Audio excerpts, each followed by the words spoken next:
Hello guys வந்து பார்த்தீங்கன்னா இன்றைக்கி வந்து பார்த்தீங்கன்னா ஈவினிங் வந்து இந்தியா vs சவுத் ஆஃப்ரிக்காவோட T20 சீரிஸோட ஸ்குவாடு வந்து அனௌன்ஸ்மெண்ட் பண்ணிட்டாங்க கைஸ்.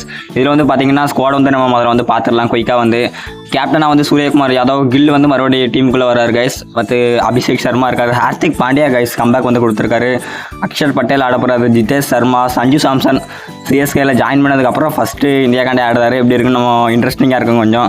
மற்றபடி எல்லாம் எக்ஸ்பெக்ட் பண்ண பேர் தான். கொஞ்சம் வருண் சக்கரவர்த்தி இருக்கார், சிவம் டூபே இருக்கார் கைஸ், 2 சிஎஸ்கே பிளேயர்ஸ் நம்ம வந்து பார்க்க போகிறோம். மற்றபடி திலக் வர்மா இருக்கார், ரொம்பவே சூப்பரிங்காக இருக்க போது. என்ன நினைக்கிங்க அப்படின்னு கமெண்ட்டில் சொல்லுங்கள் கைஸ். இன்றைக்கி ஒருத்தர் போட்டு வெளுத்து எடுத்துட்டாருன்னு தான் சொல்லணும். ஏன்னா செம்மையாக இருந்துச்சு கைஸ் பேட்டிங். ஒரு பக்கம் கிங்குனா இன்னொரு பக்கம் ருத்து ராஜா போட்டு பொழந்து எடுத்துட்டாருன்னு தான் சொல்லணும் மேட்சையே. அப்படி ஏன்னா ரொம்ப சூப்பராக இருந்துச்சு கைஸ். ஒரு பேட்டிங் 197 ரன் பார்ட்னர்ஷிப்பு. இவர் சொல்லவே வேண்டாம், பட்டையை கிளப்பிட்டாரு. 2 பேர் பேட்டிங்கை பற்றி என்ன நினைக்கிங்க அப்படின்னு மறக்காமல் கமெண்டில் சொல்லுங்கள். இன்னொரு வீடியோவில் வந்து மீட் பண்ணுறேன். Thank you guys.